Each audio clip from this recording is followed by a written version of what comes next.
In 1987, when my younger daughter, I have two daughters, was 1 year old and she had just begun walking. Unfortunately, she grabbed a small glass vial of medicine lying on a low-lying table, and she fell while carrying it. And a small sliver of glass from that vial, that broken vial, cut one of her fingers and severed a tendon. We were advised to rush her to London to an expert microsurgeon. We did so, and after he had repaired it, her hand was placed in a cast to allow healing for a month. After a month of waiting with anxiety in London, when the cast was removed, we were horrified, and so was the surgeon to find that the finger still would not bend, and the surgery had been unsuccessful. So we were then advised to go to Paris to meet another microsurgeon called Dr. Glichenstein. And when we entered his clinic, he examined her, looked at us, and said, "Why haven't you consulted Dr. Joshi?" And I said, "I'm sorry, excuse me, who's that?" And he said, "He's one of the finest hand surgeons in the world. He's Indian, and he has much more experience than all of us, sadly because of the number of people who suffer hand injuries in your country." He then gave me Dr. Joshi's address. It was in Worli, Mumbai, barely 10 minutes away from my office. We returned to India, consulted Dr. Joshi. The very next day, he took my daughter once again into surgery, and he explained to me that the key was not the microsurgery procedure itself. It was the recovery process that was complex. Because the very same scar tissue that helps to heal a tendon potentially blocks the flexibility and free movement of the finger. So the trick lay in retaining the flexibility of the finger even while the scar tissue was forming. And the simplicity of the solution that he deployed, frankly, was breathtaking. After the surgery, he stitched into my daughter's tiny fingernail a simple metal eye hook of the kind you'll find in a blouse. He then wrapped a bandage around the same wrist, and into that bandage he sewed another eye hook placed in the opposing position to the first one. He then merely attached an ordinary elastic band. He strapped it between those two hooks. They were anchored to the two hooks. And that simple device, during healing, allowed some movement of the finger, but not enough that it would prevent healing by the scar tissue. Total cost of that device, 2 rupees. Miraculously, it worked. A decade later, my daughter was playing the piano with the same hand and the same finger. I have told and retold this story because it taught me one powerful lesson. Always, always look for solutions in your own backyard before you think the best solution lies overseas. And how did this affect me and my career? Well, I'm certain that after that, when it came to making big decisions and big bets in business that were based on homegrown technology, I never again lacked the courage to do so. For example, many people have asked me how come I made such an enormous bet at risk to my career by pushing for the indigenous development of the Scorpio SUV in the late 1990s when we started. Why did I make that bet despite the cost that we were going to incur being higher than any capex the company had spent until then, despite our never having designed or built a vehicle by ourselves until then? Well, I'll tell you, I know that the humble Dr. Joshi had something to do with my willingness to make that bet, because my mindset had changed. And of course, I'm extremely honored that this lecture is a memorial to the late Shri Atal Bihari Vajpayee. Undoubtedly, he was one of our most distinguished prime ministers, but as the film said, he was that rarity in politics, a Renaissance personality. And allow me to share just a couple of personal anecdotes which to me revealed much about the man. I personally met Prime Minister Vajpayee many moons ago in 2003 when I was just appointed the President of the Confederation of Indian Industries. And in that capacity, I was given a personal audience with him at his official residence. And to break the ice, I mentioned my late father, Harish Mahendra, who he knew well. And I jokingly mentioned to him that some magazine had run a series called Separated at Birth, featuring juxtaposed photographs of prominent people who looked alike. And Mr. Vajpayee was featured in one of the articles, and next to him, as his lookalike, was my late father. He was thoroughly amused. He chuckled loudly in his characteristic manner and he said, "शायद हम जुड़वे भाई थे जो कुंभ के मेले में बिछड़ गए थे." That was his famed sense of humor and charm on display. Now, I then took the opportunity to ask Prime Minister Vajpayee for his advice to me as President of CII, and how could business be of service to the nation. And he responded saying something I've never forgotten. He said that in spite of considerable progress, हमारे देश में चारों तरफ गरीबी है. And as long as we remain poor, we would never receive what he termed Antarashtriya Samman, international respect. And he said, therefore, business had a vital role to play in increasing growth. But he said that business को ऐसे projects में निवेश करना चाहिए जिनसे रोजगारी बढ़े. तब ही गरीबी पर आपका असर हो पाएगा. Now, interestingly, Prime Minister Modi's slogan of Sabka Saath, Sabka Vikas clearly resonates very powerfully with that viewpoint. And in addition, the goal of achieving international respect also resonates today, because obtaining a seat at the global high table for India is a major priority for the Prime Minister and the Ministry of External Affairs as well. And if that is correct, then I think that gives me a very powerful cue to embark on the theme of my address this evening, which is that business and commerce can make a vital contribution towards our aspiration of earning international respect. So what is it? What is that thing or those things that create global influence, or Antarashtriya Samman?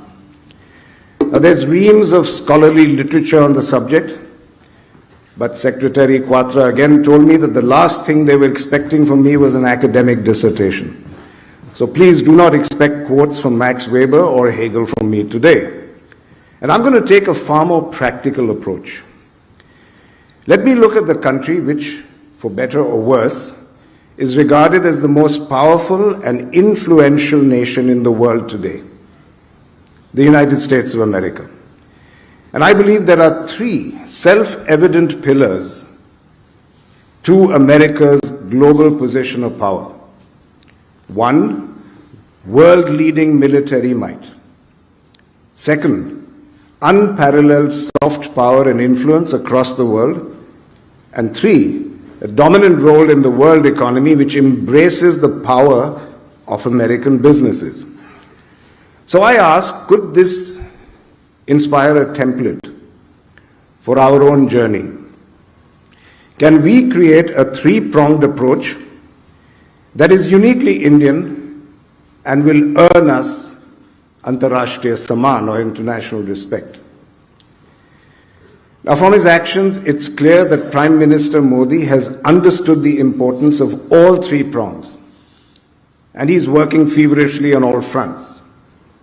A Vikasit Bharat, founded on Atmanirbharta, is central to the Prime Minister's vision of a successful and prosperous India on the global stage. It's the key to ensuring that we as a nation get what Vajpayee ji called Antarashtriya Samman. And it is the need of the hour given current global uncertainties, as Ashok outlined. At an event last week, Prime Minister Modi recalled his vision for a developed India, and he said, I quote, "The decade that we are in now is the most important decade of independent India so far. And this is the right time to strengthen the foundation of an efficient, capable and developed India." So with that same spirit of urgency, let me come back to talking about those three sources of influence that I alluded to. And as a businessman, I will dwell largely, of course, on the third prong, the economic power, But I do want to spend a bit of time emphasizing something that I think we do not sufficiently acknowledge today. That without industry as an actor, the first two prongs, military and soft power, would only be pale shadows of themselves. And let's take military power to begin with. The development of the military-industrial complex in America was the pivotal factor in building the might of its armed forces. And of course, there was substantial government funding and spending on military research for sparking innovation. But it was the formidable manufacturing capabilities of large American corporations like Lockheed, Northrop, and General Dynamics that provided the muscle and sinews of American military power. And I say that today there is a huge opportunity for an Indian version of a military-industrial partnership to emerge. We welcome the lists of defense hardware that have been put out by the Defense Ministry and which ensure that certain products can only be sourced from Indian suppliers, a step that speaks of confidence in Indian industry, and that's a promise we will fulfill. And the very nature of warfare, as we all know, is changing dramatically, with mosquito-like drones taking out elephantine tanks. And with this emphasis on cutting-edge technology, I hope to see a flood of innovation in the next few years, particularly from the IT sector. Innovative Indian companies are going to have a vital role to play. And India has one historical advantage that attracts companies like mine. It makes me very proud that in spite of having the fourth largest military budget in the world, independent India has never fought a major war of aggression. Even in international conflicts, we've always been part of the UN peacekeeping forces. And that tradition of using military might only for defense and deterrence, that's what earns us the moral high ground. That's the moral high ground combined with military strength which earns us respect and which will continue to do so. Now, what about the role of business in soft power? And if we look at the American playbook again, their soft power dominates the world's mind space. Hollywood sells the American dream to the entire world. Gigantic corporations purvey American music to every corner of the globe. And of course, international students still flock to American universities. And interestingly, all these manifestations of soft power are privately funded. And yet they have a disproportionate impact on America's prestige. Now, India too hasn't done badly when it comes to culture. Our films are enjoyed across the world in countries as far apart as Egypt and Japan. American college students form Bhangra clubs. Indian music has influenced world music from jazz to the Beatles. And going out for Indian is now a weekly mealtime call for many around the world. RRR, as we all know, was able to get the world dancing to its tune. But I think we need to imagine things on a much larger scale. I mean, just look at the K wave that is sweeping the world. That small nation of South Korea has had an outsized impact on the world. And maybe we need to change gears to create our own I wave. The superheroes of our epic and folk tales are more than a match for the Marvel Universe. But even superheroes need help. We need larger scale corporations in media which can digest the upfront financial risk required to turn this heritage into new IP and content. And very frankly, Reliance's recent acquisition of Disney India is a welcome step in that direction. On the education front, alumni of Indian universities are running huge global corporations. And yet our universities struggle when it comes to global rankings. And that's another area of opportunity for private players, because we have top-class technical education institutions, and under Prime Minister Modi, the proliferation of new IITs, IIMs, and AIIMS has been mind-boggling. But if innovation is to flourish, we need the private sector to chip in and double or even triple that number. Private universities such as the Azim Premji University or Shiv Nadar University are stepping in. And I would like to say that our own Mahindra University has been set up with the dream that India's private universities would someday rival the best in the world, not just in the sciences, but in the arts as well. Autonomous institutions endowed, nurtured, and supported by the wealth of Indian corporations could make India a driving force of soft power. So in short, just as in America, private enterprise and soft power are made for each other. And now down to business, the third prong. Let's talk about economic power and influence. How does business emulate the prowess and the scale and global dominance of American companies? And as I said, it's ironic that some of the most notable American transnationals and new age businesses are headed by CEOs of Indian origin. Satya Nadella, Revathi Advaithi, Sundar Pichai, and the list goes on and on. But they are enabling the continuing dominance of US businesses, not the creation of Indian ones. And in order to gain global influence, very large Indian corporations or very innovative Indian corporations must find a seat at the high table. As Ashok referred to it, in 2023, I was fortunate enough to be invited to a meeting at the White House called the Tech Handshake, presided over by Prime Minister Modi and President Biden. Who were the people that President Biden seated quite literally at that high table? Tim Cook, Sundar Pichai, Satya Nadella, Sam Altman. And the projection of economic power was unmistakable. And what power was he projecting? It was not just the power of scale, also the power of innovation and disruption. Nobody knew Sam Altman till a few months before that meeting. Today, both of these are symbols of economic might.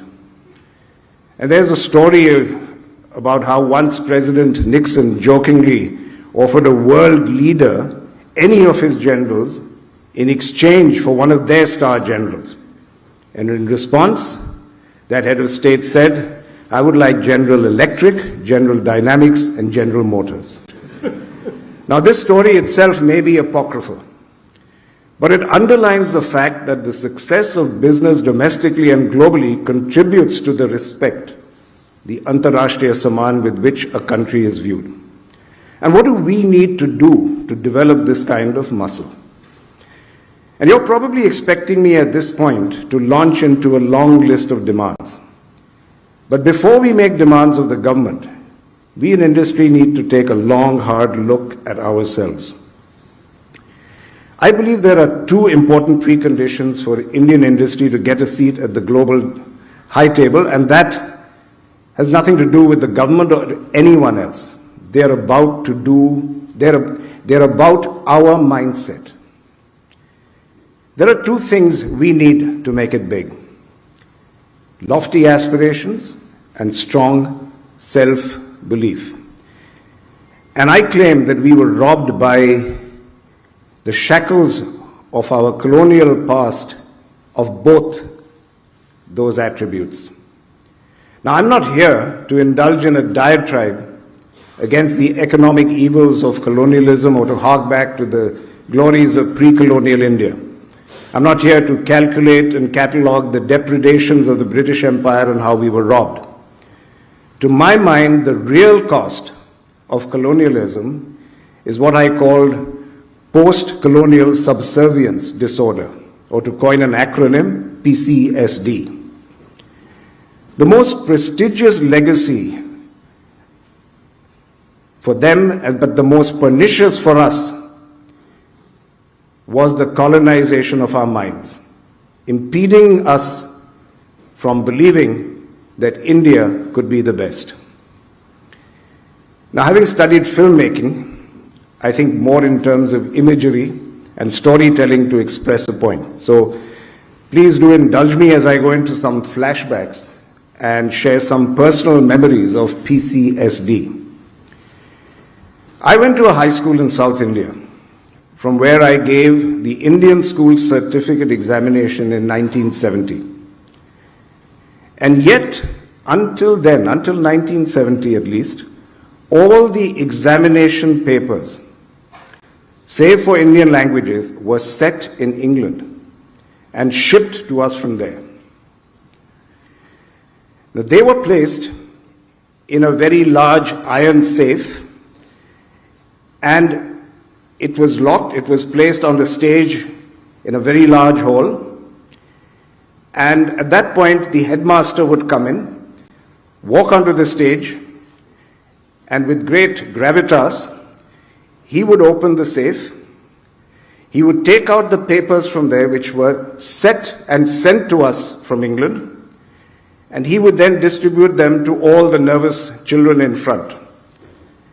After the allotted time was up, our answer papers were collected. They were placed back in that safe for onward shipment to England for correction.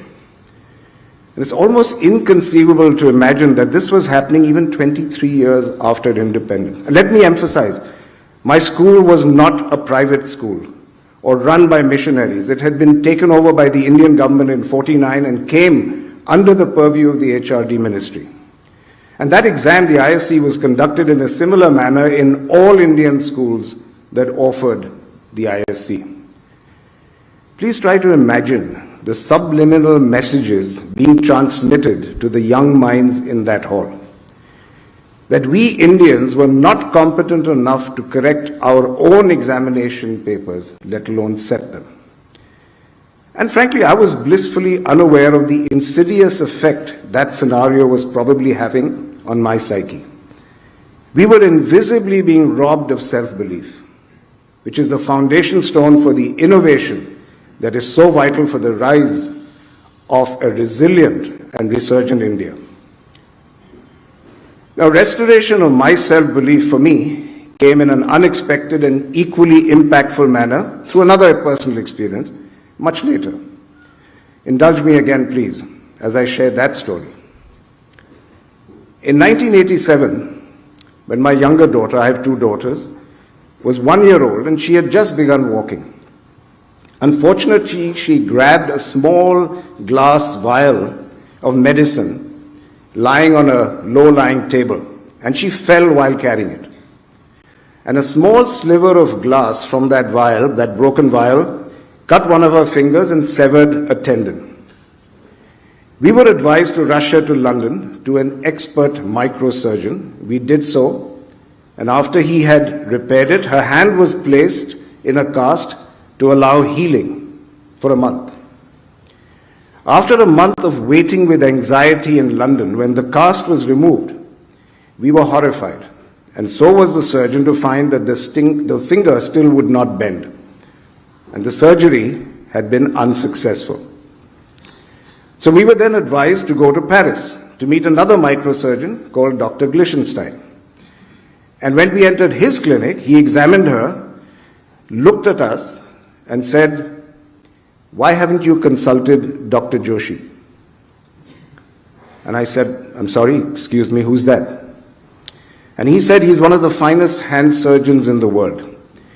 He's Indian, and he has much more experience than all of us, sadly because of the number of people who suffer hand injuries in your country." He then gave me Dr. Joshi's address. It was in Worli, Mumbai, barely 10 minutes away from my office. We returned to India, consulted Dr. Joshi. The very next day, he took my daughter once again into surgery, and he explained to me that the key was not the microsurgery procedure itself. It was the recovery process that was complex, because the very same scar tissue that helps to heal a tendon potentially blocks the flexibility and free movement of the finger. So the trick lay in retaining the flexibility of the finger even while the scar tissue was forming. And the simplicity of the solution that he deployed, frankly, was breathtaking.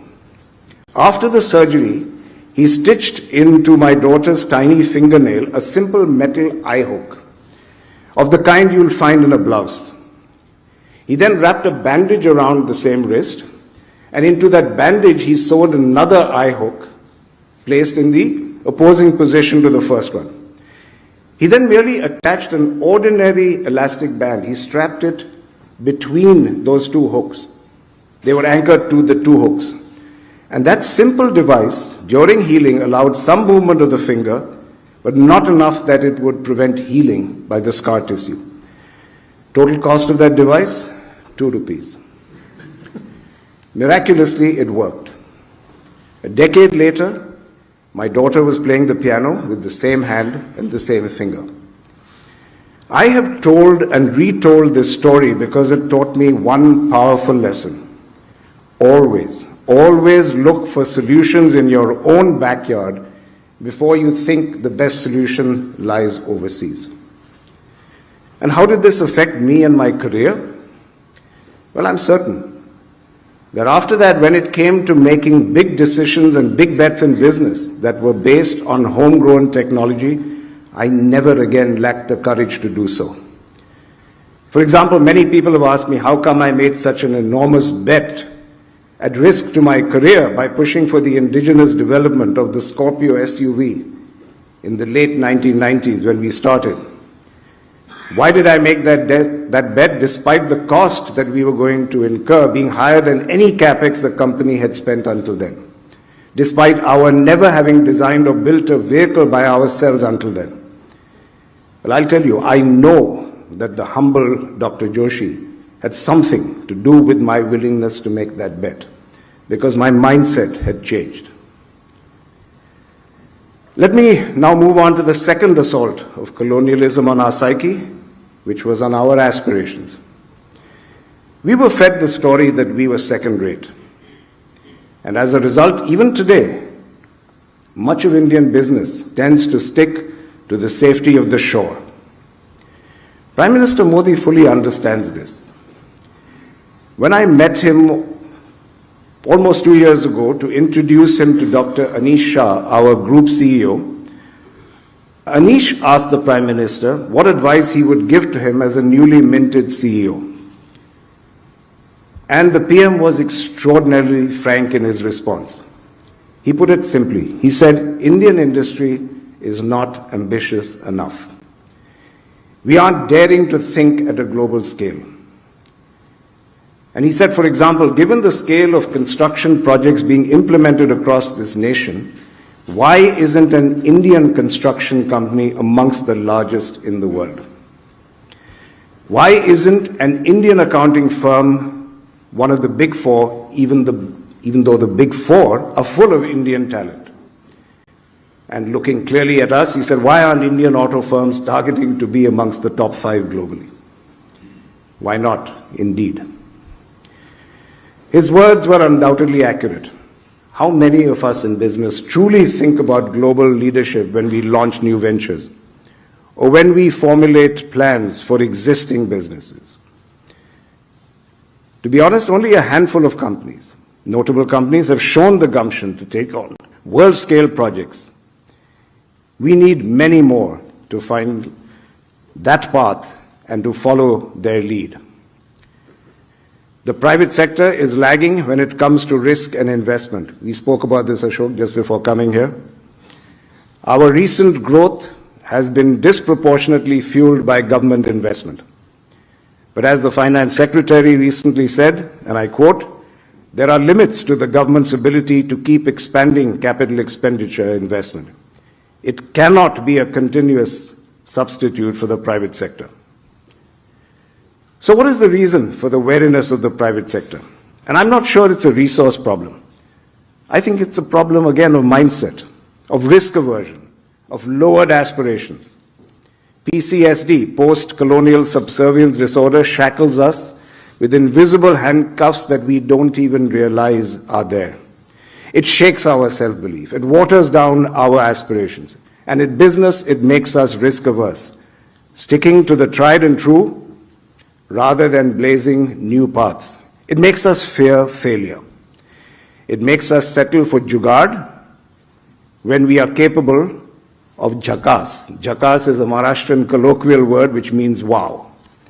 For too long have we carried this imputed sense of inferiority. It's time to change. And the good news is that there are some green shoots which are beginning to sprout. There are increasing large-scale investments in sunrise industries such as semiconductors and batteries. And I hope that this is the beginning of a strong investment cycle. I have no doubt that we have the capability to harness our innovative capabilities to build truly transnational corporations and take our place at that global high table. All we have to lose is our shackles. However, I do want to emphasize one point. If we only play a catch-up game on scale and innovation, it would take far too long. To earn genuine respect, can we use a secret weapon? And I think we in Indian business do possess a Brahmastra, a secret weapon that few other countries have. And that Brahmastra is the power of purpose. The central idea of being a purpose-driven business is that we must in fact, do well and do good at the same time. And of course, profits are important, but how we make those profits is equally important. And I believe the only sustainable way to do business today is to make profits in such a way that positively impacts the life of the people you serve. If not, they're going to vote with their wallets. And this is particularly so after 2008, where events like the Occupy Wall Street movement underlined the negative role that businesses can play and created an enormous trust deficit between business and society at large. So people today are looking for companies that look beyond profits, that use profits to integrate themselves into the fabric of society. The West today is discovering the power of purpose. But to be honest, it's an idea that many Indian businesses have had since inception. The power of purpose drove the creation of so many businesses at the dawn of independence and thereafter. And we all shared a dream of working to transform India into a prosperous nation and to drive positive societal change while doing so. Our own group is a case in point. The first ever advertisement that was issued as far back as 8th November 1945 did not talk about products or services done by our group. It talked about the ideals with which the company had been founded. And I'm quoting an extract from the ad that declared that this company, and I quote, is a cooperative effort to secure for India that industrial development so indispensable to the full realization of her dreams. We were born with a purpose, to help India fulfill her dreams of industrial development. And it's my experience that working to a purpose is not some soft, fuzzy kind of stuff. In my 40 years of being a hard-headed businessman, I've learned that it's not bar charts and profit projections that lead to performance. It's engaging the hearts and minds of young people. Believing that one's work is part of a larger purpose and that it makes a difference. And this is a tool that works globally. I recently addressed a group of our tractor dealers in New Orleans, America. And these were small business people from largely rural backgrounds whose businesses were on a downturn. And they were struggling to recover. With all those difficulties, one would have expected them to be skeptical, if not outright dismissive, when I talked about the power of purpose, namely about the Mahendra Rise philosophy, which believes we can rise only by enabling others to rise. Far from being cynical, those tractor dealers, they enthusiastically embraced the idea. The idea that their work was important, that it counted, provided light to them in their surrounding gloom. And today, companies all around the world are chanting the mantra of purpose, purpose, purpose. And I say this could be our opportunity to leapfrog to leadership and to earn respect for India in the economic sphere by championing the idea that India does business with a purpose and, more important, with a heart. Now, this viewpoint is not just some fanciful notion I've conjured up in my head. Serendipitously, an article published just 2 days ago by the Japanese media group Nikkei Asia propounds a theory around how India's entrepreneurs are driven by higher order goals. And the article says, I quote, "The Indian entrepreneurial landscape is characterized by a strong focus on inclusivity. As India rises up the ranks of the world's largest economies, Indian businesses have a unique opportunity to transcend the narrative of economic growth and become catalysts for a transformation with a deeper significance.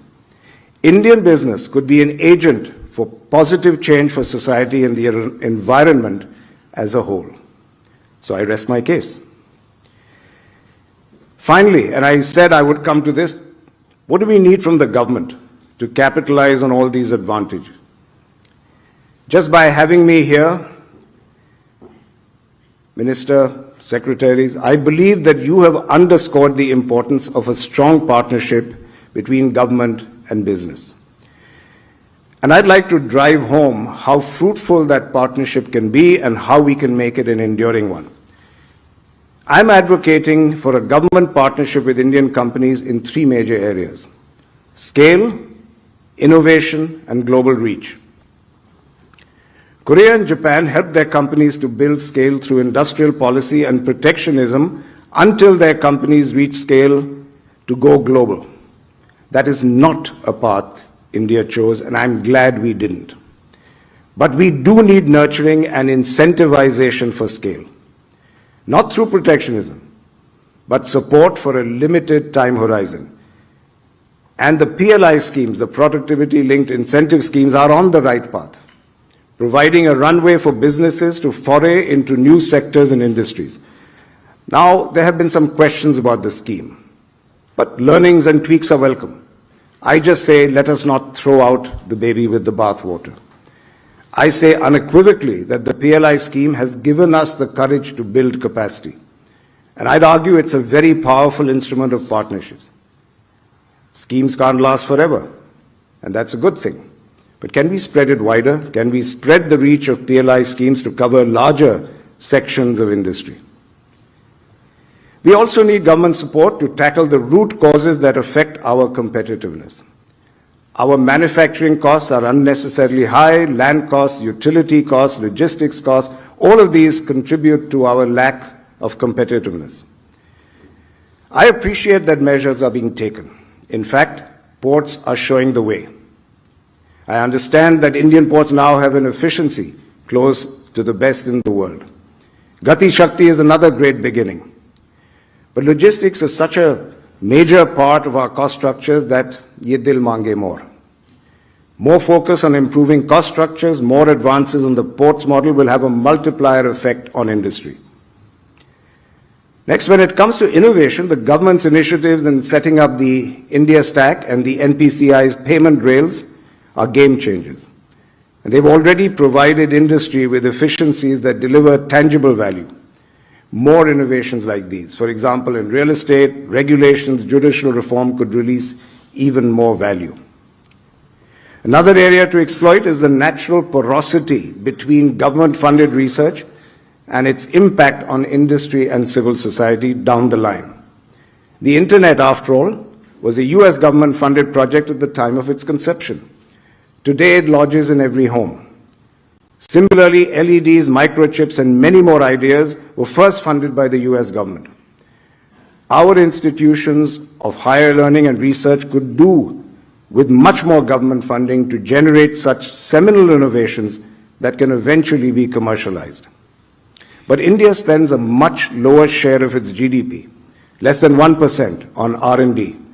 Compare this to the US and China, which spend more than 2%. So this needs to be boosted. I also spoke to several startups about what their issues were. And almost all of them mentioned that they were literally lost in the maze of existing regulations and controls that are applied to them, sometimes even retrospectively. I know that government is working on increased ease of business for investors. How about making life simpler for our innovators, who are pioneers and potential unicorns? We need regulators to work as partners and proponents rather than being seen as taskmasters. We need to encourage astronomical amounts of innovation for a research in India, and the less obstacles there are in the way, the better. My third ask is support on global reach. Scale and global reach go together like the proverbial horse and carriage. Once scale is unlocked, it needs global reach to be fully leveraged. Made in India must become a globally recognizable brand. And this calls for more marketing, more trade shows, more participation in global meets to showcase Made in India to the world. In a nutshell, bigger budgets and effective pitching. Another way of extending global reach is through international aid tied to Indian industry. We extend substantial aid to developing countries, but if this could be tied to purchasing from Indian manufacturers, it could help open doors for Indian companies in otherwise closed markets. In fact, why not make business an instrument of foreign policy? There is great potential for closer alignment with Indian industries that are ahead of the curve. For example, India is seeking pole position on climate change, particularly after last year's G20 meetings. The private sector has led the way in developing many innovative measures. Can we partner with government to invest in climate technology across the world, particularly in developing nations? Can we have a shared vision of Indian solar farms across the globe? Industry-government partnership is at its root a matter of mindset. And as I said earlier, the very fact that you invited a businessman here today is indicative of an open and flexible approach to partnership. May it be a game changer, and long may it endure. Let me close by confessing something. I told the story of my school, but I didn't share the ending of that story. I saved the best for last. The story of Indian examination answer papers being sent to England for correction. And I first told that story to an audience of Indian entrepreneurs in Silicon Valley over a decade ago. And very coincidentally, in the audience was a schoolmate of mine, someone from the same batch, who had given the same exam at the same time. 6 months later, he jubilantly mailed me a news article from a UK newspaper. And in that article, it was announced that the AQA, which is an autonomous body that sets and assesses over 50% of school-leaving answer papers in England, was now outsourcing the correction of those answer papers to India. The tables indeed had turned. Ladies and gentlemen, it appears that today all roads lead to India.